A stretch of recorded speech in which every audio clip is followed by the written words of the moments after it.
I thought he was just an old man at the library. We barely ever spoke. But when he died, his lawyer called me with news that would change everything. My name is Stephen Adams, and I'm a 35-year-old history teacher at Portland High School. That Tuesday afternoon, I was sitting at my kitchen table in my small apartment on Munjoy Hill, red pen in hand, working through a stack of Revolutionary War essays that desperately needed grading. The October light was fading fast over Casco Bay, and I was looking forward to a quiet evening when my phone rang. "Mr. Adams, this is James Morrison from Morrison & Associates." The voice was professional, measured. "I'm calling regarding the estate of Robert Chambers." I set down my pen, confused. "I'm sorry, who?" "Robert Chambers. He passed away 2 weeks ago. You've been named in his will, Mr. Adams. It's rather urgent that we meet to discuss the details." My mind went blank. Robert Chambers. The name meant absolutely nothing to me. I told the lawyer as much. "I understand this must come as a surprise," he said, his tone suggesting he'd encountered stranger situations. "Could you come to our office tomorrow at 2 o'clock? We're on Exchange Street, near the Old Port." I agreed, mostly out of sheer bewilderment. After we hung up, I sat staring at the pile of ungraded papers, my mind racing. Had I taught a Robert Chambers years ago? Was this some kind of mistake? Perhaps a case of mistaken identity? That evening, I couldn't focus on anything. I microwaved leftover pizza, barely tasting it. I tried watching the news, but my thoughts kept circling back to that phone call. Why would a complete stranger leave me anything in his will? Was this some kind of scam? Around 9 o'clock, my phone chimed with an email from Morrison & Associates. The subject line read, "RE, Estate of Robert Chambers, photo attached." I opened it with trembling fingers. The message was brief. "Mr. Adams, I'm attaching a photograph of Mr. Chambers in case it helps jog your memory before our meeting tomorrow." The image loaded slowly on my phone. When it finally appeared, my heart stopped. I knew that face. The silver hair, slightly unkempt, the wire-rimmed glasses, the weathered but kind features of a man who'd seen too much of life. It was him, the old man from the library, the man who always sat 3 tables to my right, surrounded by towers of military history books, the man I'd exchanged polite nods with for nearly 3 years, whose name I'd never known, whose life beyond those quiet afternoon reading sessions remained a complete mystery to me. I set my phone down, my hands shaking. The next morning, I called in sick to school for the first time in 2 years. I couldn't imagine standing in front of a classroom trying to explain the causes of World War I when my own world had just tilted on its axis. At exactly 2 o'clock the next day, I stood outside Morrison & Associates, a brick building that probably had been standing since Portland was still a shipping hub. The receptionist, a woman in her 50s with sympathetic eyes, led me down a hall lined with portraits of stern-faced lawyers from decades past. "Mr. Morrison is waiting for you in Conference Room B," she said, opening a heavy oak door. I stepped inside. The room was elegant but simple. A long mahogany table, high-backed chairs, afternoon light streaming through tall windows overlooking the harbor. And sitting at the far end of the table, arms crossed, was a woman of about 60 with steel gray hair and eyes that could freeze fire. She looked at me with such concentrated hatred that I actually took a step backward. "So you're the one," she said, her voice like shattered glass. "You're the opportunist who wormed his way into my husband's life?" I stood frozen in the doorway, completely unprepared for the hostility radiating from this woman. Before I could speak, James Morrison, a tall man in his early 50s with silver temples and a navy suit, stood up from his seat at the head of the table. "Mrs. Chambers, please," he said firmly. "Let's maintain civility here. Mr. Adams, please come in and have a seat." I walked to the chair Morrison indicated, directly across from the woman who was apparently Robert Chambers' widow. She didn't take her eyes off me, and I felt like a specimen under a microscope. "I don't know what you think happened," I began carefully, "but I barely knew your husband. I saw him at the library, that's all." "The library," Margaret Chambers repeated, her lip curling. "How convenient, how perfectly innocent." As Morrison shuffled through papers, preparing to begin, my mind drifted back to those quiet afternoons at the Portland Public Library on Monument Square. It had become my sanctuary 3 years ago when my small apartment felt too confining for the hours of grading and lesson planning my job required. I remembered the first time I noticed him, Robert, though I didn't know his name then. It was a Tuesday in November, the library warm and hushed while sleet pattered against the tall windows. He'd been sitting at his usual table, 3 over from mine, completely absorbed in a thick volume about the Battle of the Bulge. His reading glasses had slipped down his nose, and he'd pushed them up absently, never looking away from the page. Over the months and years that followed, we'd developed an unspoken routine. I'd arrive around 3:30 after my last class.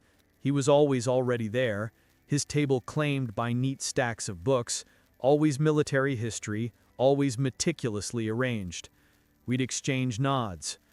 Sometimes, if we passed each other in the aisles, we'd offer brief comments. "Cold one today," he'd say on a January afternoon.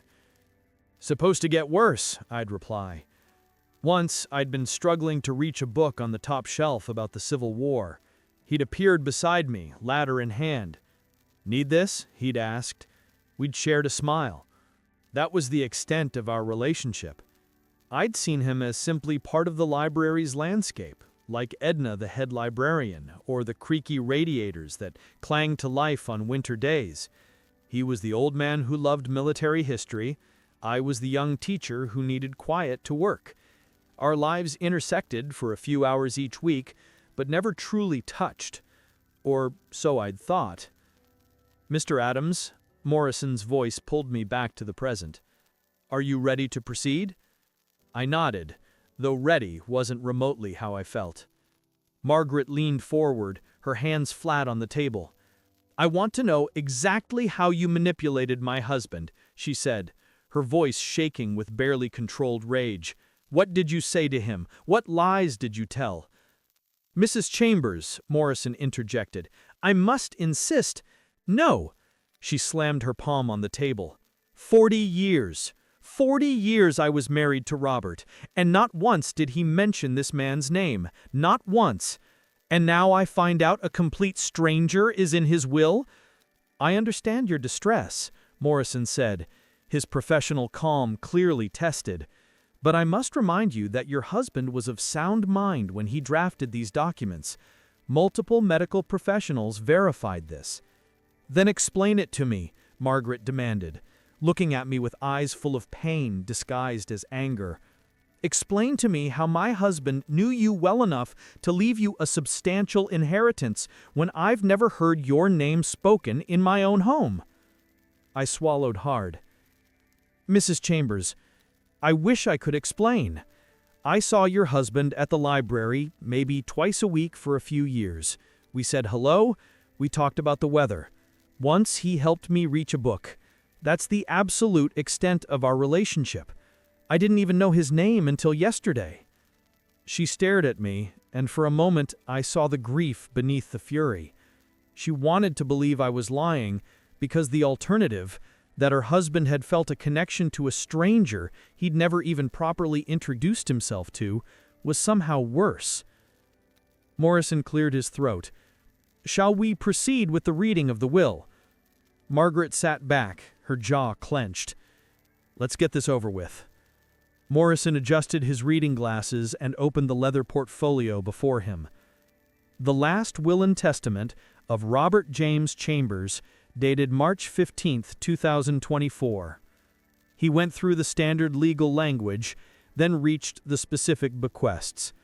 Margaret received the house on the Western Promenade, their shared investment accounts, and the majority of Robert's assets. This seemed to satisfy her somewhat, until Morrison reached the relevant passage. "To Stephen Adams, I leave the sum of $85,000, My complete personal collection of military history books, currently housed in my study, and my grandfather's pocket watch, which has been in the Chambers family since 1872. The room went deadly silent. I felt the blood drain from my face. $85,000? A book collection? A family heirloom? This couldn't be real. Margaret's face had gone white, then red. That's impossible. Robert wouldn't. He couldn't. Morrison held up a hand and continued reading. Additionally, I have prepared a sealed letter for Mr. Adams which is to be opened by him and him alone, in private, at his earliest convenience. Margaret exploded out of her chair so violently it toppled backward, clattering against the hardwood floor. Absolutely not. I have every right to know what's in that letter. Morrison remained remarkably calm, his hands folded on the table. Mrs. Chambers, your husband's instructions were explicit and legally binding. The letter is for Mr. Adams alone. Legally binding? Margaret's voice climbed to a near shout. I'll show you legally binding. This entire will is a fraud. My husband was clearly not in his right mind. Your husband underwent a complete psychiatric evaluation 3 weeks before drafting this will, Morrison interrupted, his voice firm but not unkind.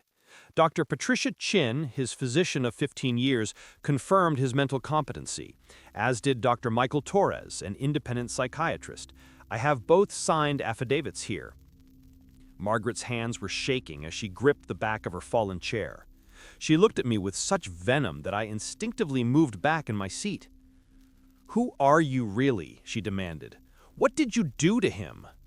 Mrs. Chambers, I swear to you, I barely spoke to your husband. I'm just a high school history teacher who... Don't lie to me. Tears were streaming down her face now, though her voice remained hard. My husband never mentioned your name, not once in 40 years. We had dinner together every night, we shared a bed, we shared a life. And suddenly there's some mysterious young man who gets $85,000 in family heirlooms? I understand this is difficult, I started. You understand nothing. She wiped at her tears furiously, as if angry at herself for showing weakness. Do you have any idea what it's like to find out after someone dies that they had this whole secret, whatever this was? Morrison stood, his patience clearly wearing thin. Mrs. Chambers, I'm going to have to ask you to please sit down or we'll need to conclude this meeting. She didn't sit. Instead, she turned her full attention to me, pointing an accusatory finger. Who are you really? She demanded. What did you do to him? Mrs. Chambers, I swear to you, I barely spoke to your husband. I'm just a high school history teacher who... Don't lie to me. Tears were streaming down her face now, though her voice remained hard. My husband never mentioned your name, not once in 40 years. We had dinner together every night, we shared a bed, we shared a life. And suddenly there's some mysterious young man who gets $85,000 in family heirlooms? I understand this is difficult, I started. You understand nothing. She wiped at her tears furiously, as if angry at herself for showing weakness. Do you have any idea what it's like to find out after someone dies that they had this whole secret, whatever this was? Morrison stood, his patience clearly wearing thin. Mrs. Chambers, I'm going to have to ask you to please sit down or we'll need to conclude this meeting. She didn't sit. Instead, she turned her full attention to me, pointing an accusatory finger. You saw an old man alone and you decided to take advantage. Maybe you were nice to him. Maybe you pretended to care about his boring military books. Old people are lonely, aren't they? Easy targets. That's not what happened, I said, my own voice rising now. I didn't even know his name. Convenient amnesia, she spat. How much did you plan this? How long were you working on him, making him think you were his friend? I wasn't his friend. I was just someone who happened to sit in the same library. The words came out harsher than I intended, and Margaret recoiled as if I'd struck her. For a moment, she just stared at me, and I saw something crack in her expression. Not anger anymore, but something raw, devastation. You weren't even his friend. That's somehow worse. He gave $85,000 to someone who wasn't even his friend. Morrison cleared his throat. Perhaps we should take a brief recess. No, Margaret said, her voice hollow now. Finish it. Read whatever else there is. He hesitated, then continued. That concludes the specific bequests. However, Mr. Chambers did leave additional sealed letters, one for Mrs. Chambers, one for Mr. Adams, and one to be read aloud only after the private letters have been opened. I don't want his letter, Margaret said immediately. Mrs. Chambers, I said I don't want it. She finally righted her chair and sat down heavily. Give everything to him. The money, the books, the watch, I don't care anymore. The house and accounts are yours regardless. Mr. Chambers was quite clear about the division. How generous of him. I get the house we shared for 40 years, and a stranger gets his heart? The words hung in the air, painful and true, in a way that made my stomach turn. I hadn't asked for any of this. I didn't want it. The money, the books, they felt poisoned somehow. Evidence of a connection I didn't understand and couldn't explain. I'll refuse it, I said suddenly. The inheritance, I don't want it. Margaret looked at me surprised. Morrison shook his head. That's admirable, Mr. Adams, but it's not that simple. The estate would go into probate, there would be complications. Mr. Chambers was very specific about his wishes. His wishes? Margaret's voice broke. What about my wishes? What about our life together? Doesn't that count for anything? She stood again, but this time there was no violence in it, only exhaustion. She walked to the window, looking out at the harbor where boats rocked gently in their slips. You want to know the worst part? She said quietly, her back to us. I wasn't a perfect wife. Robert wasn't a perfect husband. We had our problems, especially after... She stopped, took a breath. But I thought I knew him. I thought after 40 years there were no surprises left. She turned to face me, and the anger was gone, replaced with something that looked like grief. Maybe you did manipulate him. Maybe you are exactly what I think you are. Or maybe... She trailed off. Maybe he saw something in you that he stopped seeing in me a long time ago. Mrs. Chambers, I softly, perhaps you should read your husband's letter. No, she said firmly. Whatever he had to say, he should have said it while he was alive. She picked up her purse from the table, her movements slow and deliberate, like a woman much older than her years. I'll be in touch through my attorney, she said to Morrison. I'm going to contest this will. I'm going to prove that my husband was coerced or confused or something, because this doesn't make sense. None of it makes sense. She walked to the door, then paused, looking back at me one last time. I hope you can live with this, she said, her voice quiet but cutting. I hope whatever you did to make my husband forget his own wife was worth $85,000. The door closed behind her with a soft click that somehow sounded louder than any slam. Morrison and I sat in silence for a long moment. Finally, he reached into the leather portfolio and withdrew a cream-colored envelope with my name written in careful, old-fashioned script.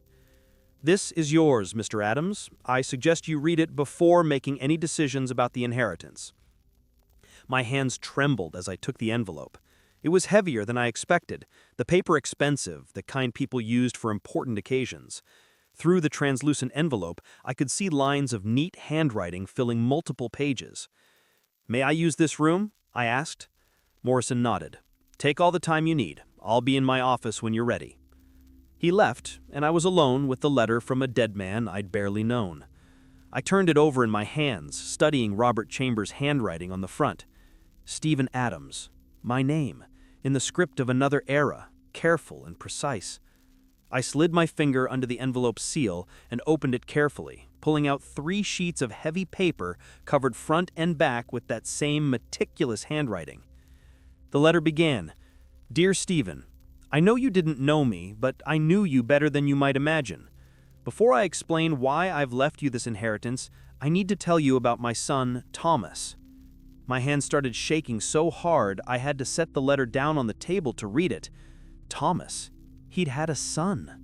Margaret had started to say something earlier, especially after, and then stopped. After what? After they lost their son? I picked up the letter again and continued reading, and with each word, the afternoon light through the windows seemed to grow dimmer. Or maybe it was just that everything I thought I understood about those quiet library afternoons was shifting, transforming into something I'd never imagined. Robert's letter was dated 3 weeks before his death. The handwriting was steady, each word carefully formed, and I could almost hear his voice, the few words we'd exchanged over the years, speaking them. Thomas was born in 1947, the letter read. He was our only child, and from the moment he could talk, he wanted to be a teacher. Not just any teacher, a history teacher. He was fascinated by the stories of how we got here, where we came from, what we could learn from the past. He got his teaching certificate in 1969, right out of college. He taught for exactly 8 months before he was drafted. I paused, my chest tightening. I knew where this was going. 1969, Vietnam. But before I could read further, the conference room door burst open. I looked up, startled, expecting Morrison. Instead, Margaret Chambers stood in the doorway, her face flushed, her chest heaving. "I won't accept this," she said, marching toward me. "I won't let you steal my husband's memory."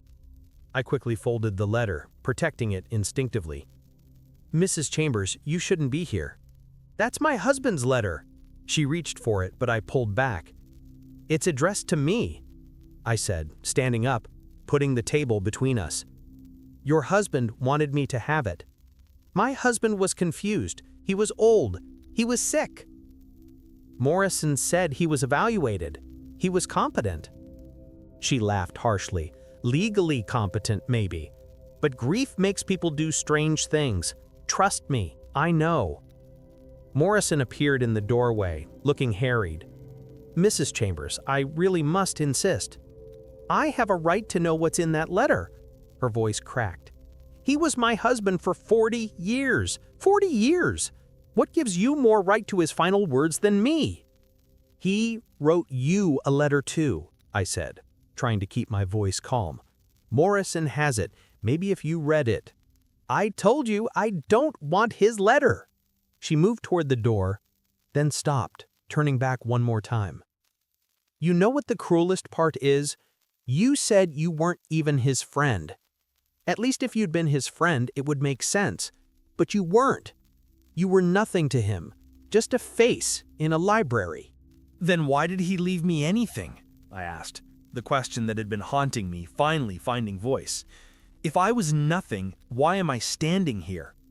Margaret's face went pale, and for a moment I thought she might cry. Instead, she straightened her shoulders and lifted her chin. "That's what I intend to find out," she said. "And when I do, I'm going to make sure everyone knows what kind of person preys on a lonely old man's grief." She walked out, and this time, she didn't look back. Morrison and I stood in silence, listening to her heels clicking down the hallway, then the ding of the elevator, then nothing.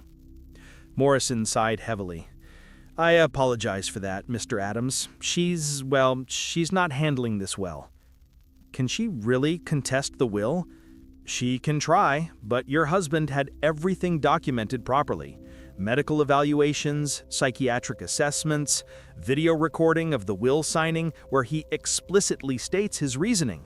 It would be very difficult for her to prove undue influence. But possible?" Morrison hesitated. "Anything is possible in a courtroom, but I wouldn't worry too much. Read the letter. I think you'll understand better once you do." He left, closing the door quietly behind him. I returned to the table, my legs unsteady, and sat down. My phone was buzzing in my pocket, probably the school wondering why I'd called in sick. I ignored it. The letter lay on the table where I'd left it, Robert's careful handwriting visible through the cream paper. I picked it up with hands that still trembled and found my place. Thomas taught for exactly 8 months before he was drafted. He went to Vietnam in January of 1970. He was 23 years old. He never came home. I had to stop, pressing my palm against my eyes. I'd seen photos in the library sometimes, in the military history books Robert studied. Young men in uniform, barely more than boys, grinning for cameras before heading into hell. Had he been looking at those photos and seeing his son?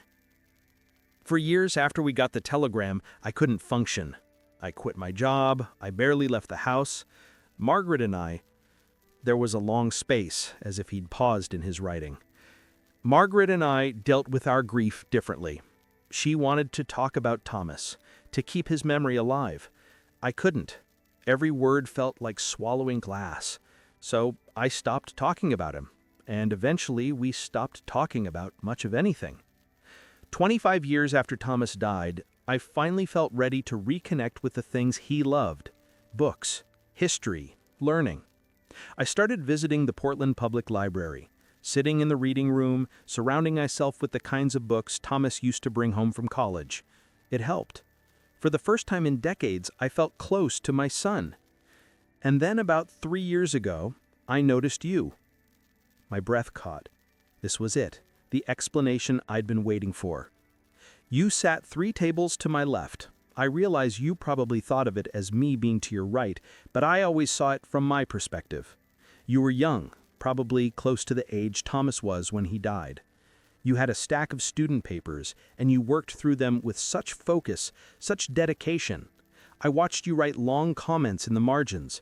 I watched you frown over essays, considering them carefully before assigning grades. One day, you left your gradebook on the table when you went to get coffee. I shouldn't have looked, but I did. I saw you'd written "brilliant analysis" next to one student's name, and "see me during office hours. I think you have real potential" next to another who'd barely passed. That's when I knew. I had to stop reading. My eyes were burning, my throat tight. I didn't remember leaving my great book out. I didn't remember any of these moments he was describing. They were just ordinary afternoons to me, part of my routine. But to him, "You were exactly like Thomas," the letter read, and I could feel the weight of those words, the years of grief behind them. Not in appearance, but in spirit, in purpose, in the way you treated teaching, not as a job, but as a calling. I set the letter down, unable to continue. My phone buzzed again, and this time I looked at it. The screen showed 3 missed calls for Morrison's office number. That was strange. He was just down the hall. I was about to ignore it when the phone rang again. I answered. "Mr. Adams, it's James Morrison. I'm calling from my office. There's been a, development." Something in his voice made my stomach drop. What kind of development? "Mrs. Chambers has filed an emergency injunction with the probate court. She's requesting an immediate freeze on all assets pending a full investigation into undue influence. She filed it electronically about 10 minutes ago. I just received notification." That fast? She must have had her attorney on standby. "Mr. Adams, there's something else. The filing includes a request for a psychiatric evaluation of Mr. Chambers' mental state at the time of the will's drafting, despite the existing evaluations. She's also requesting access to all his medical records, library records, and..." She paused.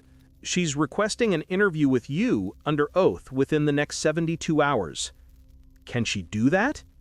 "She's certainly trying. The court will have to approve it, but..." He sighed. "Mr. Adams, I think you should finish reading that letter, because whatever's in it, it's going to become very important very soon. Mrs. Chambers isn't bluffing. She's going to fight this with everything she has." We hung up, and I sat alone in the conference room, the afternoon shadows lengthening across the floor. Outside the window, Portland Harbor was turning golden in the late light. Boats rocked gently in their slips. People walked along the pier, probably heading home from work, thinking about dinner, about normal things. My life had stopped being normal the moment that phone call came yesterday. I picked up the letter again, my hands steadier now, and continued reading. Whatever Robert Chambers wanted to tell me, whatever explanation he had for turning my quiet life upside down, I needed to know it, because in less than 3 days, I was going to have to defend a relationship I didn't understand to a woman who hated me for a connection I'd never known existed. During 3 years, I watched you do something that both broke my heart and healed it. I watched you be the man my son never got the chance to become. Let me tell you about those moments, Stephen, the ones you probably don't even remember. The letter's tone shifted here, becoming more intimate, more personal. Robert's handwriting remained steady, but I could sense the emotion behind each word, like watching someone trying to hold themselves together while falling apart. Thomas died on March 15, 1971, he wrote. He was in Vietnam for 14 months. The official report said it was an ambush. His unit was on patrol outside of Da Nang, and they walked into enemy fire. Thomas was killed instantly. They told us that to make it easier, I think. Whether it's true or not, I'll never know. I had to stop reading and look up at the ceiling, blinking hard. In my years of teaching history, I'd covered the Vietnam War dozens of times. I'd lectured about casualties and body counts and the political implications, but I'd never really thought about the individual stories, the specific mothers and fathers who opened their doors to men in uniform bearing the worst news imaginable. Margaret wanted a military funeral, full honors. I couldn't bear it. The folded flag, the rifles, the bugler playing taps, it felt like theater, like we were performing grief instead of feeling it. But Margaret needed it, so we did it. We stood there in Evergreen Cemetery while they buried our only child, and I felt like I was buried with him. The next paragraph had been started and crossed out twice before the final version appeared. I want to be honest about something I've never told anyone, not even Margaret. After Thomas died, I was angry at him, furious, actually. He didn't have to enlist. His college deferment was solid, but he felt it was his duty, his responsibility. He said he couldn't ask his students to understand sacrifice if he wasn't willing to sacrifice himself. I told him that was foolish, that teaching was sacrifice enough. We thought about it. The last real conversation we had before he left was an argument. He wrote to me from Vietnam. 6 letters over those 14 months. I never responded to a single one. I was too angry, too scared. I kept thinking that if I didn't acknowledge he was there, somehow it wouldn't be real. He'd come home and we'd talk about it, and I'd tell him all the things I should have written. But then the soldiers came to our door, and I never got that chance. That's what grief is, I think. It's not just missing someone. It's living with all the things you should have said and didn't. All the ways you failed them when you still had time. I set the letter down and walked to the window. The harbor was darkening now, the boats becoming silhouettes against the deepening blue of the water. Somewhere out there, Margaret was probably calling her attorney, planning her legal strategy, turning her grief into a weapon. And I couldn't really blame her. When I picked up the letter again, Robert's story continued. For 25 years, I avoided everything that reminded me of Thomas. I couldn't look at his photos. I couldn't go into his old room. Margaret turned it into a guest room, but I never entered it. I couldn't read history books anymore. I took early retirement from the accounting firm where I'd worked for 30 years. I became a ghost in my own life. Margaret tried to keep Thomas's memory alive. She visited his grave every Sunday. She talked about him to friends, to family, to anyone who would listen. But I couldn't. Every mention of his name felt like drowning. So I stopped participating. I stopped going to the grave. I stopped acknowledging his birthday or the anniversary of his death. I just stopped. You can imagine what that did to our marriage. Margaret needed to grieve out loud, and I needed to grieve in silence. Neither of us was wrong, but we couldn't meet in the middle. Eventually, we stopped trying. We became roommates who happened to be married. Polite, distant, careful never to disturb each other's fragile equilibrium. Then, in 1996, on what would have been Thomas's 49th birthday, something shifted in me. I was walking past the library and saw a display of military history books in the window. Without thinking, I went inside. I picked up a book about World War II, Thomas's favorite period, and I started reading. And for the first time in 25 years, I felt close to my son. That's when I started my library routine. Every Tuesday and Thursday afternoon, I'd go to the reading room, surround myself with the kinds of books Thomas loved, and just sit with him, with his memory, with who he'd been and who he might have become. It sounds strange, but those afternoons were the only time I felt like a father again. The handwriting grew slightly shakier here, as if Robert had been writing for a long time and his hand was cramping. I did this for years, Stephen. Just me and the books and the quiet. It was enough. I wasn't happy, but I wasn't drowning anymore. And then, 3 years ago, you arrived. I noticed you immediately, though I doubt you noticed me. You were younger than most people who spent their afternoons in the library. You had that focused intensity that I recognized instantly. It was the same expression Thomas used to get when he was preparing lesson plans. You'd spread out your student papers, your textbooks, your notes, and you'd work with such dedication. So, I started watching you. I know that sounds creepy, but I don't mean it like that. I was just curious. Who was this young man who took teaching so seriously, who spent his free time trying to figure out how to reach his students better? And then I started noticing other things, small things, the way you treated people. My pulse quickened. This was it, the explanation for why a stranger had left me $85,000 and his most prized possessions. There was a day in October about 2.5 years ago, Robert wrote. A student came to find you at the library. He was upset, nearly in tears. He'd failed your midterm exam. I watched you put down your pen, give him your complete attention, and spend the next 2 hours going through that test with him, not just showing him the right answers, but explaining why he'd gotten things wrong, what he'd missed, how he could improve. When you finished, you told him something I'll never forget. You said, "History isn't about memorizing dates and names.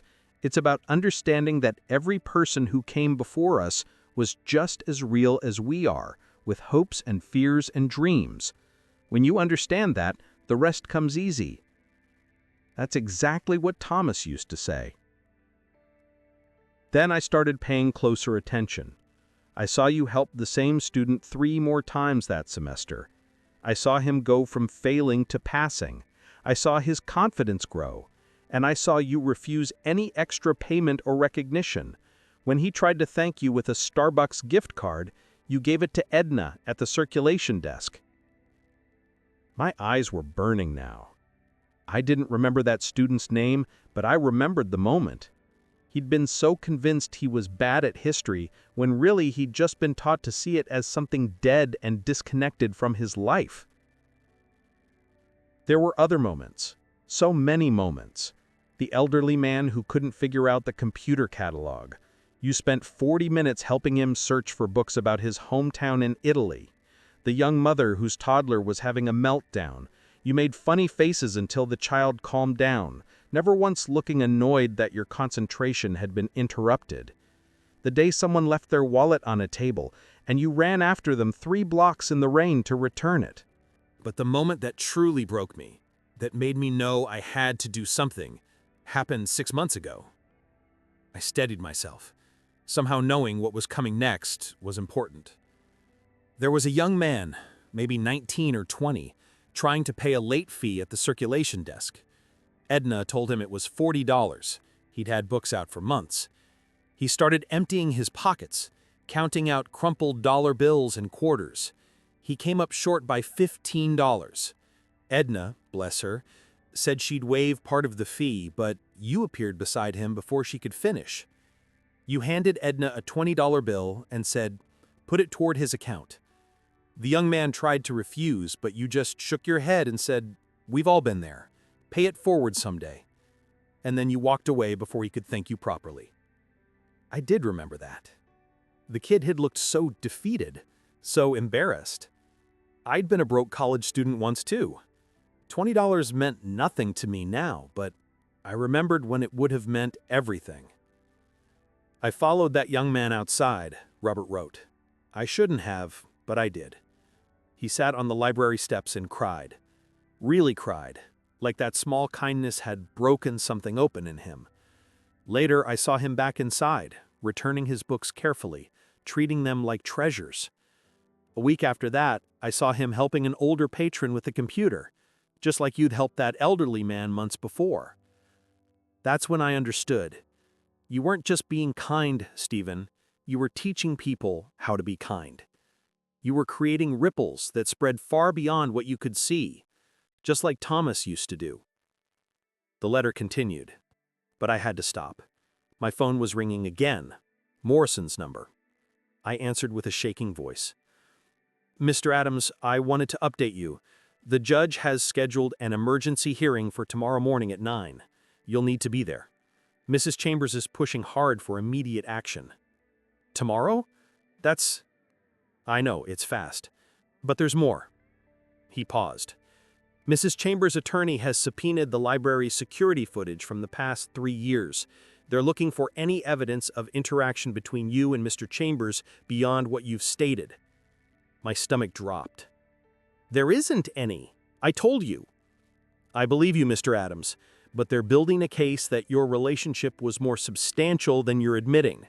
They're going to argue that the minimal interaction you describe doesn't justify such a significant bequest, therefore there must be more to the story.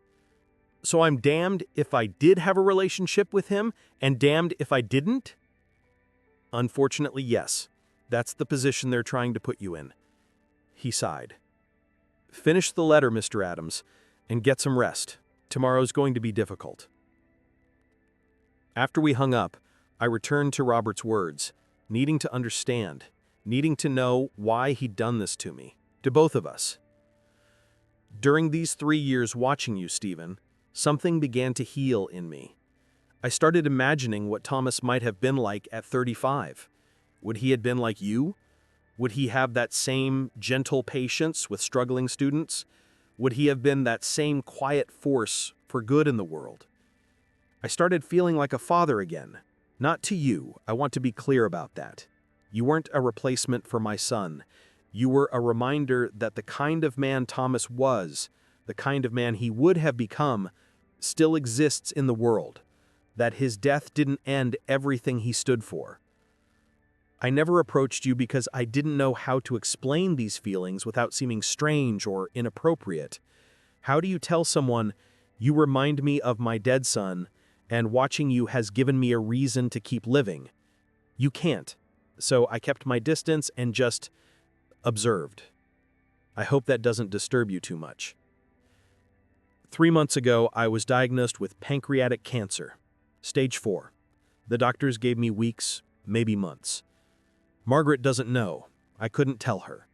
Our marriage has been a polite fiction for so long that I couldn't bear to make it real again with shared suffering.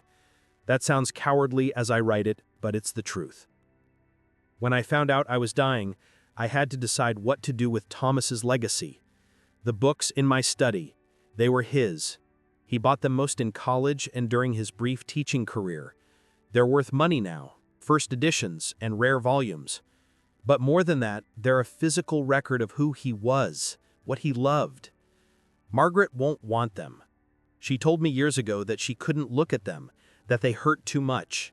They've been boxed up in my study untouched for decades. When I'm gone, she'll probably donate them or throw them away. And the thought of that, of Thomas's books, ending up in a dumpster or a yard sale, was unbearable. But you, Stephen, you'd understand what they mean. You'd value them not just as objects, but as connections to someone who loved learning the way you do. You'd use them, reference them, share them with students. You'd let Thomas's books continue doing what he would have wanted them to do, teaching. As for the money, I know it seems excessive, but I wanted you to have options. You spend your afternoons in the library working on lessons because your apartment is too small. You drive a 15-year-old car because teacher salaries haven't kept pace with Portland's rising cost of living. I've watched you choose teaching over financial stability, just like Thomas did. I'm not trying to pay you for being a good person, Stephen. I'm trying to make it a little easier for you to continue being one. Take the money. Buy a bigger apartment where you can spread out. Replace that car that leaves you stranded every winter. Take a sabbatical and write that curriculum you're always scribbling notes about. Build the life that Thomas never got to build. The letter was almost done now. Just one paragraph left. My vision was blurry, but I forced myself to focus. I know this will cause you trouble. I know Margaret will be hurt and angry. If I could spare you that, I would. But I'm running out of time, and I had to act while I still could. Read the letter I wrote for Margaret, the one she won't open. In it, I tell her everything I've told you. I tell her that she was right, that I should have kept talking about Thomas, that my silence killed our marriage as surely as Vietnam killed our son. I tell her I'm sorry. But I also tell her that you gave me something I thought I'd lost forever. Hope that goodness persists, that Thomas's kind of teaching, his kind of caring, didn't die with him. I hope someday she can understand that.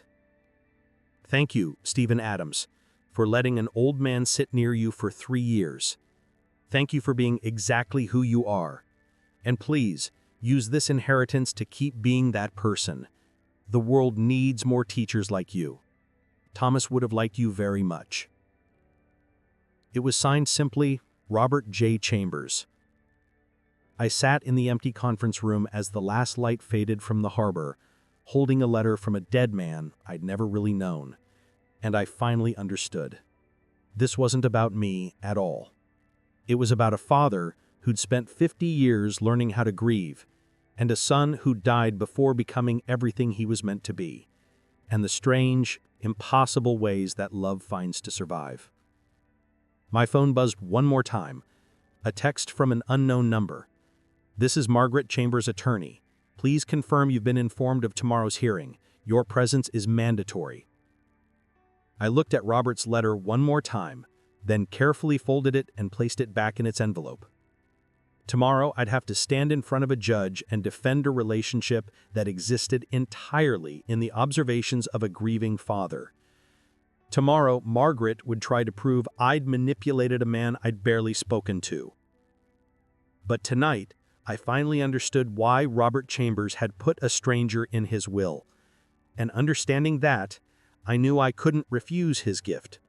Not the money, not the books, not the strange burden of carrying forward the memory of a son I'd never met. I left Morrison's office as the streetlights were flickering on along Exchange Street. The old port was coming alive with the dinner crowd, couples walking arm in arm toward restaurants, tourists taking photos of the cobblestone streets, the everyday life of people whose biggest problem was probably choosing between lobster rolls or clam chowder. I walked aimlessly, Robert's letter heavy in my jacket pocket, and found myself heading toward Monument Square, toward the library. It wasn't open this late, but I needed to see it, needed to stand in front of the building where this whole impossible story had unfolded without my knowledge. The Portland Public Library stood solid and dignified against the darkening sky, its windows dark except for the security lights. I'd spent hundreds of hours in those reading rooms, grading papers, preparing lessons, existing in my own little bubble of work and quiet thought. And the whole time, Robert Chambers had been watching, cataloging, finding meaning in moments I'd considered completely ordinary. I pulled out my phone and called the only person I could think of who might understand any of this. "Stephen?" My sister Rachel's voice was surprised. "Everything okay? You never call on weeknights." "Rach, something insane happened." I gave her the abbreviated version, the will, the money, the letter, Margaret's fury, tomorrow's hearing. She was quiet for a long moment. "Wow, I don't even know what that is. Are you okay?" "I don't know. I think so. I'm confused and overwhelmed, and I feel terrible for that man's wife, but also..." I paused. trying to find the words. I think I just got handed someone else's grief, and I don't know what to do with it. What does your gut tell you?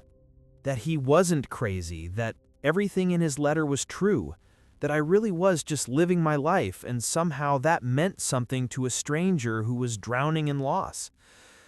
Then maybe that's what you tell the judge tomorrow, Rachel said gently. The truth. You can't help it if the truth sounds impossible. After we hung up, I walked home through the narrow streets of Munjoy Hill, past the old Victorian houses and the corner store where I bought my coffee every morning. Normal life. My normal life. Except now, it was tilted sideways, invaded by someone else's story. That night, I couldn't sleep. I kept thinking about Robert's letter, about the specific moments he'd described. The struggling student, that was Marcus Williams, I remembered now. He'd gone on to major in history at UMaine. He sent me a thank you card when he graduated. The young father with the library fine, I'd completely forgotten about that until Robert mentioned it. But as I lay in the darkness, other memories started surfacing. Moments I'd thought were insignificant, but maybe weren't. There was Edna, the head librarian Robert had mentioned. She was 73 and had worked at the library for 40 years. She'd lost her husband 5 years ago and lived alone with her cat, Mr. Darcy. I knew this because I asked. Every time I saw her, I asked how Mr. Darcy was doing. Was he still knocking her reading classes off the nightstand? Was he still refusing to eat anything but that one specific expensive brand of cat food? These weren't calculated kindnesses. They were just being human, being interested in other people's lives. But Robert had noticed. He'd cataloged it as evidence of character, proof that Thomas's spirit lived on in teachers who still cared. I thought about the day I'd helped that elderly man with the computer catalog.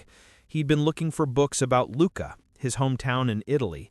He was dying of emphysema and wanted to see pictures of the place one more time before it was too late. I'd helped him find not just books, but websites, virtual tours, even contacted the Lucca tourism office to get them to send him a care package of maps and postcards. He'd cried and held my hand and called me Figlio mio, my son. Had Robert seen that too? Had he watched that interaction and thought of Thomas? The young mother whose toddler I'd helped calm down, I remembered her now too. She'd been at her wit's end, her child screaming, other patrons giving her judgmental looks. I'd made silly faces and done a terrible magic trick with a quarter, and the kid had stopped crying. The mother had looked at me with such profound gratitude, like I'd saved her life instead of just making her daughter giggle. These moments had felt like nothing to me, tiny acts of basic human decency that anyone would do. But strung together in Robert's letter, they became something else, a pattern, a portrait of someone I didn't quite recognize but couldn't deny was me. Around 2 a.m, I got up and went to my bookshelf. I had a few military history books, not many since it wasn't my specialty, but a few good ones. I pulled out Stephen Ambrose's Band of Brothers and opened to the copyright page. Inside, in faded pencil, someone had written T. Chambers, 1969. I'd bought this book at a library sale 6 months ago. $5. I'd thought nothing of it. But now I stood in my dark apartment holding a book that belonged to Robert's dead son, and I understood something I hadn't before. The universe has its own strange logic. Connections form in ways we can't see or predict. And sometimes we're part of other people's stories without ever knowing it until it's too late. My phone buzzed on the nightstand. A text message at 2:17 a.m. My heart sank. Nothing good came from middle-of-the-night texts. It was from Morrison's office number, but the message was clearly not from him. Mr. Adams, this is James Morrison's paralegal. Mr. Morrison asked me to work late preparing for tomorrow's hearing. I've been reviewing the library security footage they sent over in response to the subpoena. There's something you should know before court. Can you call me? I called immediately. A young woman answered, sounding exhausted. Mr. Adams, hi, I'm sorry to text so late. I've been going through hours of library footage and... She paused. The library security footage, You and Mr. Chambers had minimal to no interaction, therefore the bequest makes no sense and suggests diminished mental capacity. But that's what I've been saying all along. We barely interacted.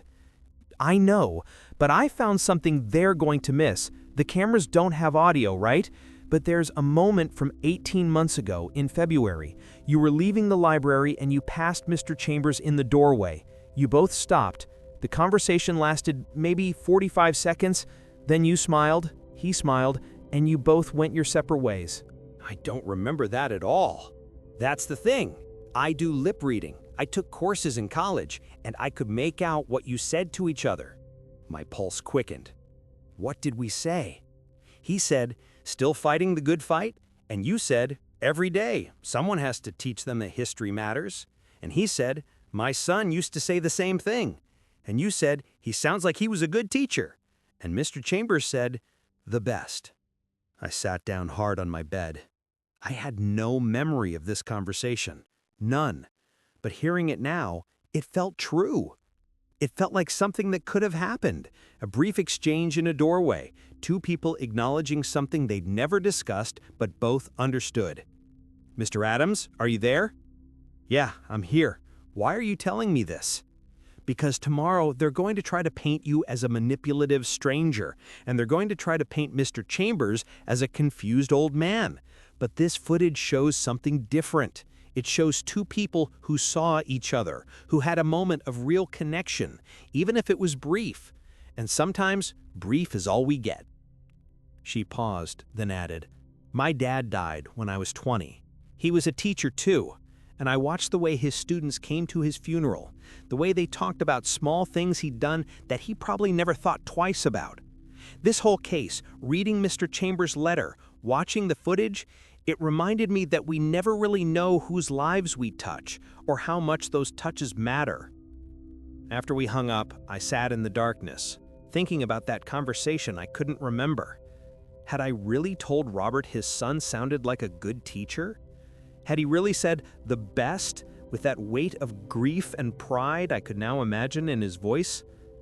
The rest of the night crawled by. At 5 a.m. I gave up on sleep and made coffee. At 6, I showered and put on my only suit, a navy one I wore to parent-teacher conferences and school board meetings. At 7, I sat at my kitchen table and reread Robert's letter, trying to memorize the words, trying to understand what he wanted me to do with this gift. At 8, Morrison called. "Are you ready?" "No, but I'll be there." "Good. One more thing, Mr. Adams. Whatever happens today, remember this. Robert Chambers knew exactly what he was doing. He had months to change his mind, and he didn't. That letter you're holding, he wanted you to have that more than anything, so don't let them make you doubt that." The courthouse was a stark granite building on Federal Street, all sharp angles and cold authority. I met Morrison in the lobby at 8:45, and he walked me through what to expect. Mrs. Chambers' attorney is David Berkowitz. He's aggressive but professional. He's going to try to establish that the bequest is irrational given the minimal relationship, suggesting diminished capacity. Our position is that Mr. Chambers' reasoning was sound. He was honoring his son's memory in a way that made sense to him, even if it seems unusual to others. What if the judge agrees with them? Then the will gets tied up in probate for months, maybe years. But I don't think that'll happen. The medical evidence is too strong.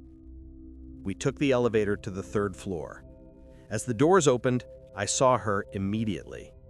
Margaret Chambers sat on a bench outside the courtroom, her attorney beside her, a leather folder full of documents on his lap. She looked up when we approached, and her eyes were red-rimmed but hard. She didn't say anything. Neither did I. What was there to say? The bailiff called us in at exactly 9 o'clock. The courtroom was smaller than I'd expected, less like TV and more like a formal office. The judge, a woman in her 60s with steel gray hair pulled back in a tight bun, reviewed papers at her bench. This is an emergency hearing regarding the estate of Robert James Chambers. Mrs. Chambers is requesting a stay on the execution of the will pending a full investigation into the testator's mental capacity and the nature of his relationship with the beneficiary, Stephen Adams. Let's begin with opening statements. Mr. Berkowitz? Margaret's attorney stood. He was tall, silver-haired, and spoke with the kind of smooth confidence that came from decades of courtroom experience. Your Honor, this is a simple case of an elderly man, grief-stricken and isolated, who formed an irrational attachment to a stranger he barely knew. My client, Mrs. Margaret Chambers, was married to the deceased for 40 years. She has never heard the name Stephen Adams. The testator left substantial assets, $85,000, valuable books, family heirlooms, to a man he'd exchanged perhaps a dozen words with over 3 years. This isn't generosity. This is evidence of a mind that was no longer functioning rationally. The judge turned to Morrison. Counselor? Morrison stood, and his voice was calm but firm. Your Honor, grief is not diminished capacity. Unusual choices are not evidence of incompetence. Robert Chambers underwent thorough psychiatric evaluation 3 weeks before drafting this will. He was found to be completely mentally competent. He left a detailed letter explaining his reasoning. The fact that his reasoning doesn't align with what his wife would have preferred doesn't make it invalid. I've reviewed the psychiatric evaluations. They appear thorough. Mr. Berkowitz, what additional evidence are you presenting?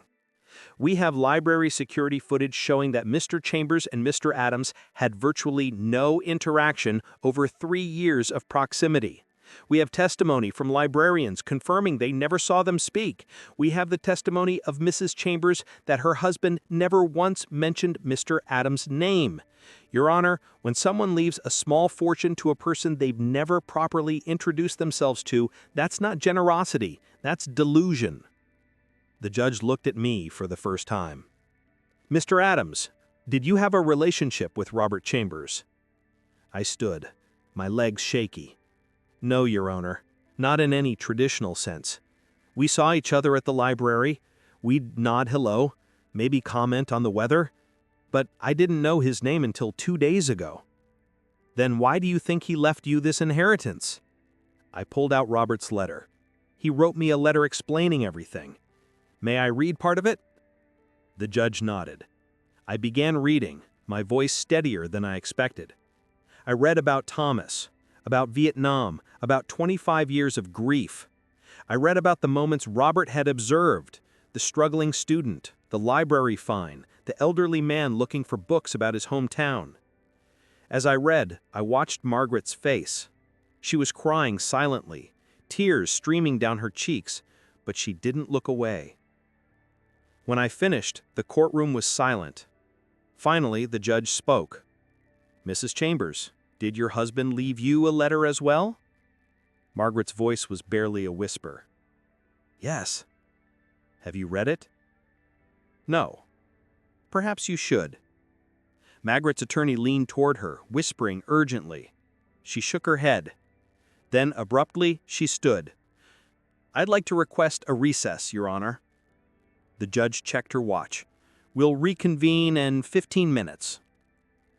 In the hallway, I stood by the window looking out at the city while Morrison made phone calls.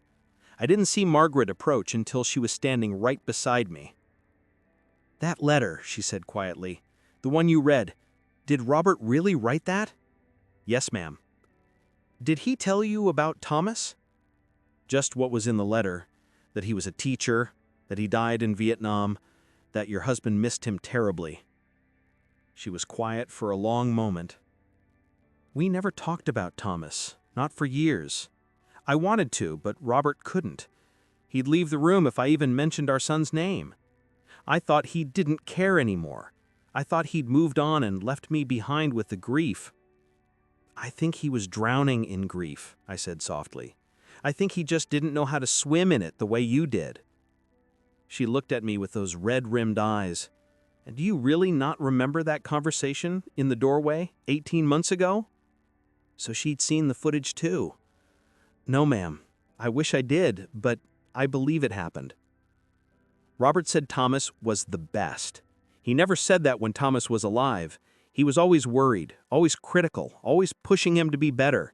And then, after Vietnam, she trailed off. After Vietnam, he couldn't say anything at all. She reached into her purse and pulled out a cream-colored envelope identical to the one Robert had left me. Her name was written on it in that same careful script. I told myself I didn't want to read it, that whatever he had to say, he should have said while he was alive.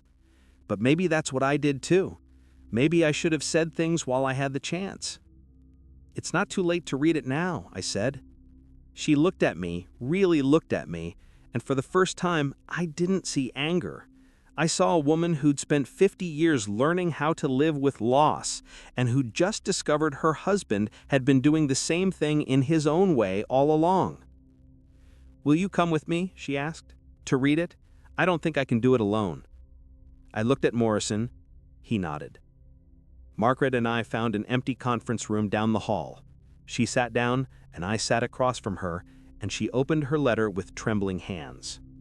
Margaret pulled out 3 sheets of paper, identical to the ones Robert had written to me. Her hands shook as she unfolded them.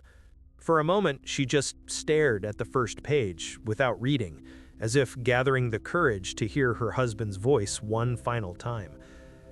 "Would you like privacy?" I asked. "No," she said quickly. "Stay. I need—" She didn't finish the sentence, but I understood. Sometimes grief is too heavy to hold alone. She began reading silently, her eyes moving across the lines. I watched her face change. First confusion, then pain, then something I couldn't quite identify. After a few minutes, she looked up. "He starts by apologizing," she said, her voice thick, "for 40 years of silence, for becoming a ghost in our marriage, for letting grief turn him into someone who couldn't love properly anymore." She wiped at her eyes. "Why couldn't he just say these things? Why did he have to wait until he was dead?" "Maybe he didn't know how when he was alive," I offered quietly. "Sometimes it's easier to be honest when you don't have to see the reaction." She returned to the letter, reading further. Then she laughed, a sharp, bitter sound. "He says he has cancer. Had cancer. Past tense now, I suppose. Pancreatic. Stage 4. He was diagnosed 3 months ago and never told me." She looked at me, her face a mixture of hurt and disbelief. "We lived in the same house. We ate breakfast together every morning. How did I not know my own husband was dying?" "Maybe he was protecting you," I suggested, though it sounded weak even to my ears. "Protecting me," she repeated, "by lying, by keeping secrets, by leaving me to find out from a lawyer that my husband was sick, that he was dying, that he was thinking about our son every single day while I thought he'd forgotten Thomas entirely." She kept reading, occasionally wiping tears from her cheeks. The silence stretched between us, broken only by the muffled sounds of the courthouse, footsteps in the hallway, distant conversations, the hum of the heating system. "Here," Margaret said suddenly, pointing to a paragraph. "He talks about you. Do you want to know what he says?" I wasn't sure I did, but I nodded. "I know that leaving money and Thomas's books to Stephen Adams will hurt Margaret. I know she'll feel betrayed, feel like I chose a stranger over her, but that's not what happened. Stephen reminded me that goodness still exists in the world. He reminded me that Thomas's kind of teaching, Thomas's kind of caring, didn't die in Vietnam, and that reminder gave me the strength to keep living when I wanted to stop." She set the letter down. "He wanted to live. My husband wanted to die, and I never knew. But he didn't. He kept going. Because of you." She said it without anger now, just stating a fact. "Because watching you helped him somehow." She picked up the letter again and continued reading. Several minutes passed before she spoke again. "He writes about the day Thomas told us he was enlisting. Did he mention that in your letter?" I said you fought about it, that it was the last real conversation they had. Margaret nodded slowly. It was awful. Thomas was so idealistic, so convinced that it was his duty to serve. Robert was terrified. He screamed at Thomas, called him foolish, said he was throwing his life away. Thomas stormed out. They didn't speak for 2 weeks before he left for basic training. She traced her finger along a line of text. Robert writes that he spent 50 years wondering if Thomas enlisted to get away from his disappointed father. 50 years blaming himself, and he never told me. We could have carried that burden together, but instead he carried it alone and let it poison everything between us. Mrs. Chambers. Margaret, she interrupted, if we're going to sit here reading my dead husband's confession, you should call me Margaret. Margaret, I don't think your husband meant to hurt you. I think he was just broken, and he didn't know how to fix himself. She was quiet for a long time, reading the rest of the letter in silence. When she reached the last page, she read aloud again, her voice barely above a whisper. Margaret, I failed you. I failed Thomas. I failed to be the husband you deserved and the father our son needed. But in my last months, watching Stephen Adams be the teacher Thomas never got to become, I've felt something I haven't felt in 50 years. Pride, not in myself, but in the idea that men like Thomas still exist, that his values, his kindness, his dedication, they live on. The money I'm leaving Stephen isn't much in the grand scheme of things. It's a year's salary, maybe 2. But I want him to have it because he's making the same choice Thomas made, to teach rather than pursue wealth, to help rather than compete, to care when caring doesn't pay. I know you'll think I should have left everything to you, and maybe you're right, but you'll be taken care of. The house is paid off, the accounts are solid. You won't want for anything material. What I'm giving Stephen is different. I'm giving him permission to keep being good in a world that doesn't always reward goodness. And I'm giving Thomas's books to someone who will honor them the way our son would have wanted. Margaret folded the letter carefully and placed it back in its envelope. We sat in silence, the weight of Robert's words settling between us like snow. Finally, she spoke. He ends by asking me to forgive him, to understand that this wasn't about choosing you over me. It was about choosing to honor Thomas in the only way he could think of. She looked at me, her eyes clearer now. Can you understand what that feels like, to be married for 40 years and find out you never really knew your husband at all? I can't imagine, I said honestly, but I think maybe he never really knew himself either, not until these last few months. The footage from the library, my attorney showed me. You and Robert, you barely spoke, maybe a dozen interactions in 3 years, and yet somehow that was enough for him. She shook her head. It seems impossible. Sometimes the most important relationships are the ones where nothing needs to be said, I offered. My grandmother used to go to the same coffee shop every morning. There was a waitress there who always knew her order, always smiled at her, always asked about her garden. When my grandmother died, that waitress came to the funeral sobbing. They'd never exchanged more than pleasantries, but somehow they'd meant something to each other. Margaret was quiet, considering this. Then she reached across the table and took my hand. I was so surprised I almost pulled away, but something in her grip, desperate and seeking, made me hold still. Tell me about the moments, the ones Robert wrote about. Tell me what you remember. So I did. I told her about Marcus Williams, the student who couldn't pass history until someone showed him it wasn't about memorization, but understanding. I told her about the elderly man searching for books about Luca, about making him laugh by completely butchering the pronunciation of Italian street names. I told her about Edna and Mr. Darcy, the cat, about the young father at the circulation desk, about 100 small kindnesses that had seemed like nothing at the time. "That's what Thomas used to do," Margaret said softly. "He'd come home from his student teaching and tell me stories about the kids, the ones who were struggling, the ones who just needed someone to believe in them. He never talked about the easy students, the ones who would have succeeded anyway. He only talked about the ones who needed him." Your husband saw that in me, I said, even though I didn't see it myself. And now I'm supposed to what? Thank you for reminding my husband of our dead son? There was no venom in her words, just exhaustion. I don't know how to feel about any of this. You don't have to feel anything right now, I said. This is impossible. There's no right way to process it. A knock at the door interrupted us. Morrison appeared, looking concerned. "The judge is ready to reconvene. Are you both—" Margaret stood, still holding the envelope. "Mr. Morrison, I need to speak with my attorney. Privately. Can you give us 5 minutes?" "Of course." After Morrison left, Margaret turned to me.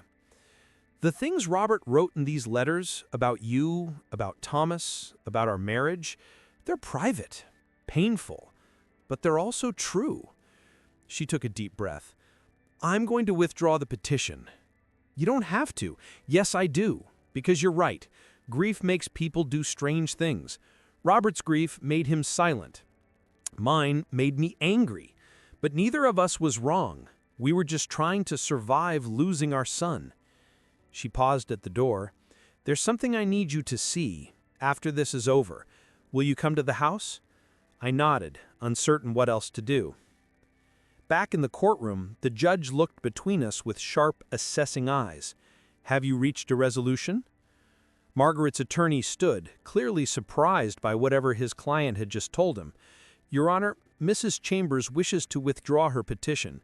She acknowledges that her husband was of sound mind and that his bequest to Mr. Adams, while unusual, was his explicit wish." The judge raised an eyebrow. "Mrs. Chambers, is this your decision?" Margaret stood. "Yes, Your Honor. I've read my husband's letter. I understand now why he did what he did. I may not agree with all of it, but I don't have the right to override his final wishes." "Very well. The petition is dismissed. The will shall be executed as written." The judge paused. "I'm sorry for your loss, Mrs. Chambers." "Thank you, Your Honor." And just like that, it was over. Morrison was shaking my hand, telling me he'd handle the paperwork for transferring the funds and arranging for the book collection. Margaret's attorney was packing up his files, looking both relieved and confused, and Margaret herself stood by the window, staring out at Federal Street, her husband's letter still clutched in her hand. I approached her carefully. "Margaret, about coming to the house. This afternoon, 4 o'clock, I'll text you the address." She finally looked at me. "There's something Robert wanted you to have beyond what's in the will, something that should have been in Thomas's hands but can't be, so it should be in yours." That afternoon, I drove through the West End, past the grand old homes that lined the streets near the Western Promenade. Margaret's house was a 3-story Victorian, painted a soft yellow, with a wraparound porch and gardens that must have been spectacular in summer, but now lay dormant under autumn leaves. She answered the door before I could knock, as if she'd been watching for me. "Come in." The interior was exactly what I had expected. Dark wood, antique furniture, family photographs on every surface. But what struck me was how quiet it was. Not peaceful quiet, but the heavy silence of a place where no laughter had echoed in a very long time. "Robert's study is upstairs," Margaret said, leading me up a curved staircase. "I haven't been in there in years. He kept it locked, said it was his space. I respected that. Or maybe I was just afraid of what I'd find." She stopped at a door at the end of the hallway and produced a key. "After the funeral, I finally went in. That's when I found all of Thomas's things. 40 years worth of our son's belongings boxed up, preserved, hidden away where I couldn't see them." She opened the door and I stepped into Robert Chambers' sanctuary. The room was lined floor to ceiling with bookshelves, each shelf packed tight with military history volumes. A leather chair sat by the window, worn smooth from years of use. A desk held neat stacks of papers, research notes, it looked like, for something Robert had been writing. But what dominated the room were the boxes, dozens of them, carefully labeled in that same precise handwriting. Thomas College Years, Thomas Student Teaching, Thomas Letters from Vietnam. "He saved everything," Margaret whispered. "Every paper Thomas wrote, every lesson plan, every postcard he sent. I thought Robert had thrown it all away after the funeral. I thought he wanted to forget. But he was doing the opposite. He was trying to remember every single detail." She walked to one of the boxes and pulled out a worn paperback.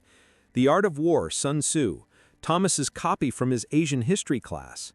She handed it to me. Inside the cover, in youthful handwriting, was written, "Lieutenant Thomas Chambers, 1970. "Take it," Margaret said. "Take whatever books you want."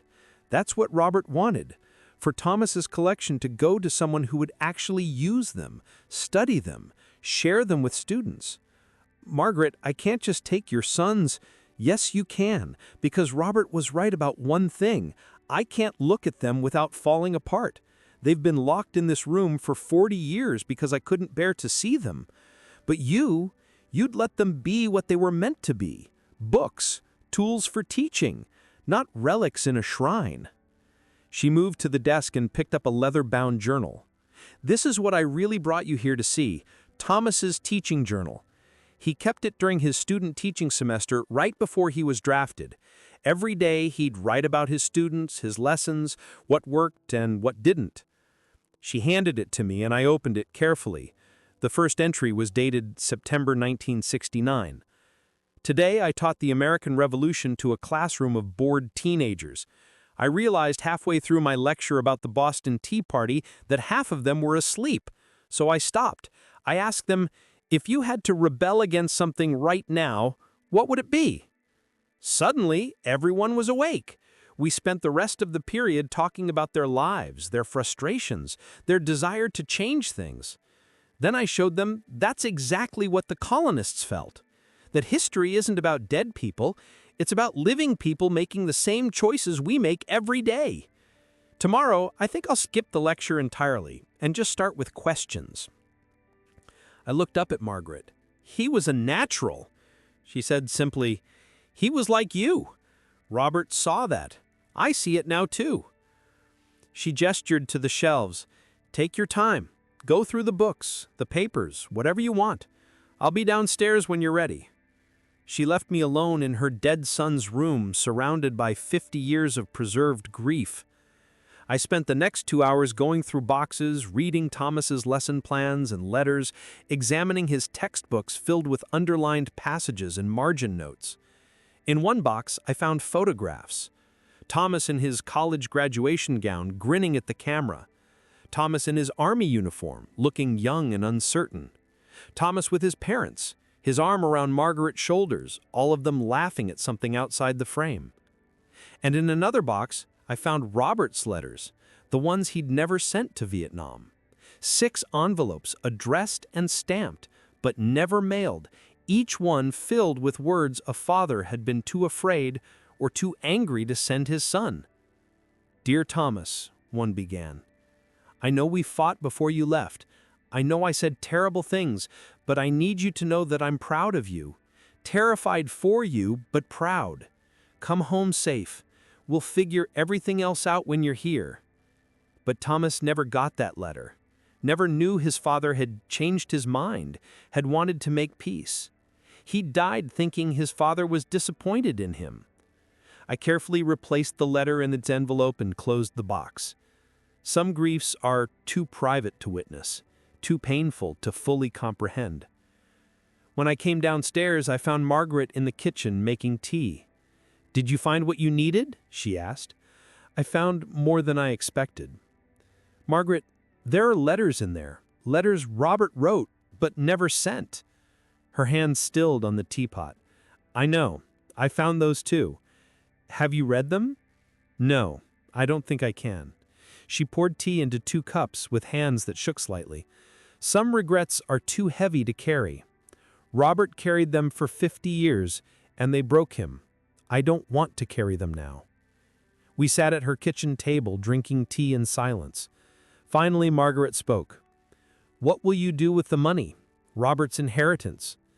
I'd been thinking about this since reading his letter. There's a program at the school. Students who want to study teaching but can't afford college. I want to create a scholarship, in Thomas's name, for students who want to be history teachers. Margaret's eyes filled with tears. Thomas would have loved that. And I want you to help run it. Interview candidates, choose recipients, keep Thomas's memory alive in a way that matters. Why would you do that? Share the inheritance with me? Because it's not really mine. It's Thomas's. Robert was just the messenger, and you're Thomas's mother. You should be part of whatever good comes from this. She reached across the table and took my hand again. And this time when she cried, it wasn't from anger or betrayal. It was something else. Something that might have been relief. 3 months later, on a Tuesday afternoon in January, I sat in the Portland Public Library's reading room, exactly where I'd always sat. 3 tables to my right, Robert Chambers' chair sat empty, as it had for weeks now. I had thought about sitting there once, trying to see the room from his perspective, but I couldn't bring myself to do it. Some spaces are meant to stay sacred. I was reviewing applications for the Thomas Chambers Memorial Teaching Scholarship. We'd announced it in December, and the response had been overwhelming. 23 students from 3 different high schools had applied, each one writing an essay about why they wanted to teach history and what they thought education meant. Mr. Adams? I looked up to find Edna standing beside my table, her usual stack of returned books in her arms. She'd been crying. Her eyes were red-rimmed and her nose pink. Edna, what's wrong? Is it Mr. Darcy? She shook her head and pulled something from her pocket. A cream-colored envelope with her name written in familiar, precise handwriting. I received this in the mail yesterday, she said, her voice thick. From Robert Chambers, or rather from his lawyer. Robert left instructions for it to be mailed to me 3 months after his death. She handed it to me. He mentions you, says you should read it too if I'm willing. I thought you should see it. I opened the envelope carefully. The letter inside was shorter than mine had been, just a single page. Dear Edna, by the time you receive this, I'll be gone. I wanted to thank you for 40 years of kindness. Every Tuesday and Thursday, you greeted me with a smile. You never asked why I came so often, why I sat alone with my books, why I sometimes cried in the history section when I thought no one was watching. You just let me be. You were kind to a young teacher named Stephen Adams, too.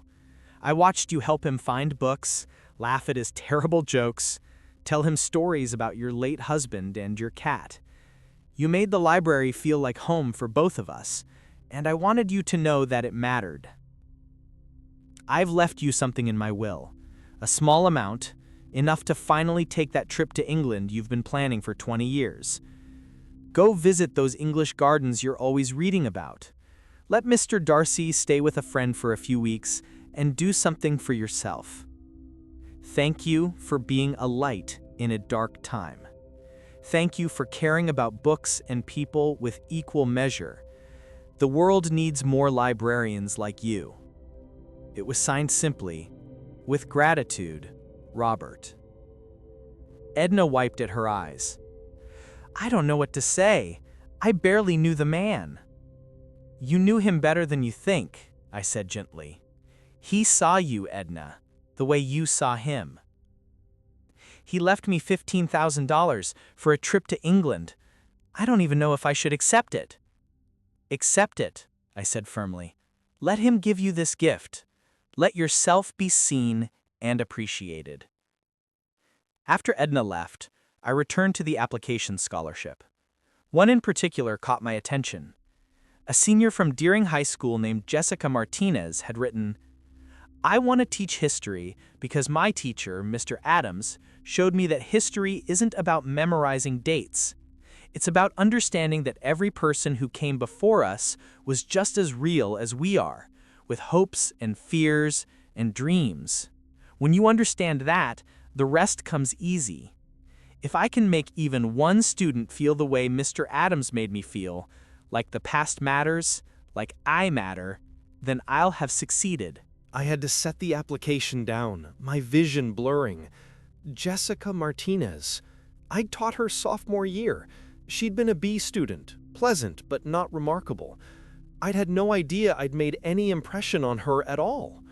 My phone buzzed, a text from Margaret.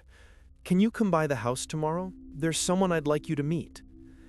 The next afternoon, I drove back to the yellow Victorian on the Western Promenade. Margaret met me at the door, but she wasn't alone. A woman in her 40s stood beside her, with Thomas's eyes and Margaret's smile. "Stephen, this is my niece, Caroline, Thomas's cousin." Caroline shook my hand warmly.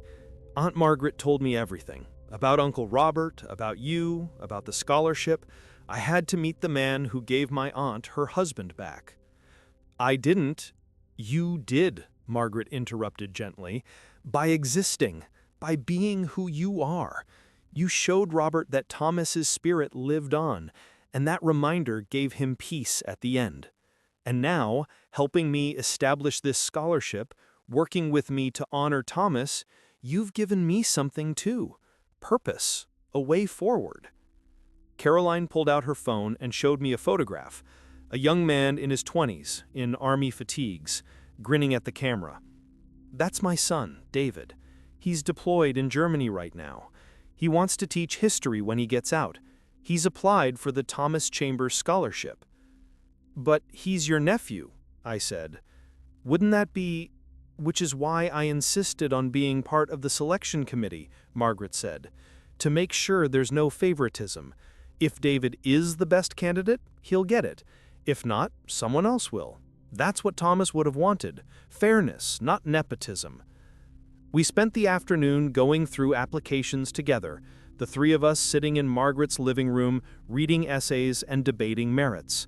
It felt right somehow, this small circle of people connected by a man none of us had known well enough, but who had somehow known us perfectly. As I was leaving, Margaret walked me to my car. "Robert's birthday is next month," she said. "February 12th. I'm going to the cemetery. Would you come with me? And maybe we could visit Thomas's grave too. I think Robert would like that. The three of us, together, finally." I'd be honored. She surprised me by hugging me, quick and fierce. "Thank you for being kind when you didn't know anyone was watching. Thank you for showing my husband that goodness persists." On February 12th, a bitter cold day with snow threatening, Margaret and I stood at Evergreen Cemetery. Robert's grave was simple, next to Thomas's. The headstone read, "Robert James Chambers, 1943 to 2024, beloved father and husband." Thomas's grave was more elaborate, with a military marker. "Lieutenant Thomas Chambers, 1947 to 1971, he gave his life in service to his country." Margaret placed flowers on both graves. "I never knew what to say when I came here alone," she told me. "It felt like shouting into a void. But now," she touched Thomas's headstone, "now I can say, your father saw you in a stranger's kindness. Your books are teaching students again. Your memory is helping young people become the teachers you never got to be. And that's not nothing, Thomas. That's everything." She turned to Robert's grave. "And you, stubborn man, you broke my heart by not talking to me for 40 years. But you also showed me in the end that love finds ways to survive even when we think it's dead. So I forgive you, and I hope wherever you are, you finally found peace." We spent a while in silence, the cold seeping through our coats. Finally, Margaret spoke again. "What will you do now? With your life, I mean. The scholarship is established, the books are cataloged, you have the money to make different choices. Keep teaching, I said without hesitation. That's what Robert wanted, for me to keep being who I am, but with a little less financial stress. So, I'll keep teaching, keep helping students, keep believing that small kindnesses matter. Will you think of him when you're in the library? Every time I sit down. And I have. Every Tuesday and Thursday, I sit at my usual table in the Portland Public Library, and I glance over at the empty chair 3 tables to my right. Sometimes I imagine Robert there, silver hair catching the afternoon light, glasses sliding down his nose as he reads about Normandy or Gettysburg, or some other moment when ordinary people became heroes. The Thomas Chambers Memorial Scholarship awarded its first recipient in March. Jessica Martinez, my former student, who'd written about understanding that people in the past were real. She cried when we told her, and Margaret held her hand and said, "My son would be so proud to help you." By May, we'd funded 3 more students. Margaret threw herself into the work with an energy I hadn't expected. She interviewed candidates, reviewed transcripts, even started volunteering at the high school, helping students with their college applications. "Robert was right," she told me one afternoon as we reviewed files. "I needed this, a reason to get up in the morning, a way to turn 50 years of grief into something that helps people." In June, I used some of Robert's inheritance to finally move into a larger apartment. Nothing fancy, but enough space that I could work comfortably, with bookshelves for Thomas's collection. I displayed them proudly, first editions and rare volumes mixed with worn paperbacks.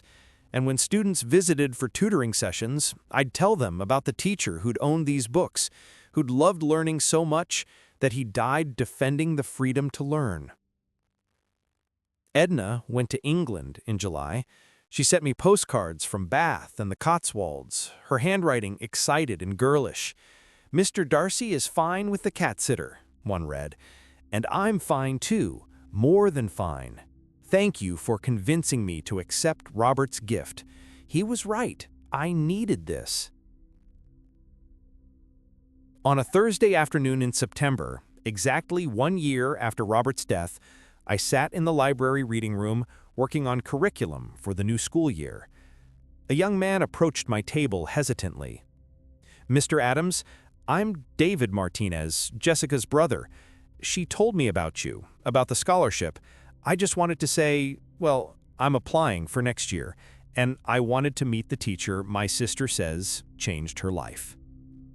"I didn't change her life," I said, embarrassed. "I just taught her history." "That's not what she says. She says you taught her that education isn't about filling your head with facts. It's about opening your heart to other people's stories. She says you're the reason she wants to teach." After he left, I sat with those words, turning them over in my mind. How many students had I taught over the years? Hundreds. And how many had I actually reached, really connected with? I thought maybe a handful. But maybe I was wrong. Maybe the impact we have is invisible to us, noticed only by the Robert Chamberses of the world, the quiet observers who see us when we think no one's watching. That evening, I drove to the Western Promenade and knocked on Margaret's door. She answered with flour on her hands and a smudge on her cheek. "I'm baking," she said, laughing at my expression. "Don't look so shocked. I used to bake all the time, before. Come in, I'll make tea." Her kitchen smelled like cinnamon and vanilla.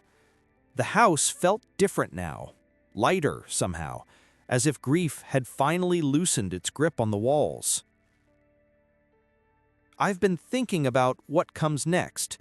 The scholarship is wonderful, but I want to do more. I was thinking about opening Thomas's room, making it into a library, a place where students come to study, to read, to use all those books Robert saved." "The Thomas Chambers Memorial Library," I said, testing the words. "I love it. Would you help me with the organization, the cataloging. I don't know the first thing about running a library. Of course! We spent the next few months transforming Robert's study. We kept the leather chair, the desk, the careful arrangement that had been Robert's sanctuary. But we added comfortable seating, better lighting, a computer for research. We cataloged every book in Thomas's collection, creating a database that students could search. We opened in January, and the response exceeded our expectations. Students came after school, on weekends, during summer vacation. They came to study, to research, to simply be surrounded by books that someone had loved enough to preserve for 50 years. Margaret was there almost every day, greeting students, helping them find resources, telling them about Thomas and his passion for teaching. She became everyone's honorary grandmother, the kind woman with the sad story who'd turned her sadness into something beautiful. One afternoon, a student asked her, "Why did you do this? Create the scholarship and the library? It must be hard keeping your son's memory alive like this." Margaret was quiet for a moment, then said, "For years, I thought keeping Thomas's memory alive meant talking about him constantly, visiting his grave every week, never letting myself forget for even a moment that he was gone. And my husband dealt with his grief by not talking about Thomas at all, by locking everything away where it couldn't hurt him. We were both wrong," she continued. "The real way to honor someone isn't to freeze their memory in amber. It's to let their values, their passions, their way of being in the world, to let all of that continue living through other people. That's what this library does. That's what the scholarship does. Thomas isn't gone as long as his love of teaching keeps inspiring others to teach." I was standing in the doorway when she said this, and I had to turn away before anyone saw the tears in my eyes. By the second anniversary of Robert's death, the scholarship had helped 7 students. The library hosted study groups, tutoring sessions, and monthly lectures on historical topics. Margaret had gone from a woman frozen in grief to someone who couldn't walk through downtown Portland without students stopping to hug her and thank her. "You know what the strangest part is?" she told me one evening as we locked up the library. "I feel closer to Robert now than I did in the last 20 years of our marriage. Working on this, carrying out his vision, it's like we're finally having the conversation we should have had 50 years ago." What would you say to him now, if you could? She thought about this as we walked to our cars. I'd say, I understand now. I understand why you couldn't talk about Thomas. I understand why you needed to find him in a stranger's kindness instead of in our shared memories. We each grieved in our own way, and neither way was wrong. We just couldn't meet in the middle when we were both drowning. And I'd say, thank you for watching over that young teacher in the library, for seeing what I couldn't see, that life goes on, that goodness persists, that Thomas's spirit lives in everyone who chooses teaching over profit, kindness over indifference. On the 3rd anniversary of Robert's death, we held a ceremony at the library. All 7 scholarship recipients came, along with their families, teachers, and friends. We unveiled a plaque that read, "The Thomas Chambers Memorial Library, in honor of Lieutenant Thomas Chambers, 1947 to 1971, and his father, Robert Chambers, 1943 to 2024, who believed that small acts of kindness echo in eternity." Jessica Martinez, now a sophomore in college studying education, spoke at the ceremony. "I never met Thomas Chambers or his father, but I know them through the man they saw in a library, Mr. Adams, my teacher, who showed me that education is about connection, not information. And I know them through Mrs. Chambers, who turned her grief into grace and her loss into legacy." After the ceremony, I returned to my usual spot in the public library's reading room. It had been 3 years since that first phone call, 3 years since a stranger's death had upended my quiet life. Robert's chair still sat empty 3 tables to my right, but it didn't feel empty anymore. It felt like a reminder that we're always being watched, always having an impact, always mattering to someone in ways we'll never fully comprehend. A reminder that kindness doesn't have to be grand or dramatic to change lives. A reminder that the way we treat strangers, help students, speak to librarians, all of it matters. All of it echoes. I opened my laptop and started drafting next year's curriculum. American history, 11th grade. I'd begin with a question just like Thomas used to do. If you could leave one thing behind for people you've never met, what would it be? And I'd tell them about a man named Robert Chambers who left behind books and money and letters. But more than that, he left behind a challenge to live in such a way that our kindness outlives us, that our values persist in others, that our small acts of goodness echo long after we're gone. My phone buzzed. A text from Margaret. Dinner this Sunday? I'm making Robert's favorite pot roast. Finally ready to cook his recipes again. Seems like it's time.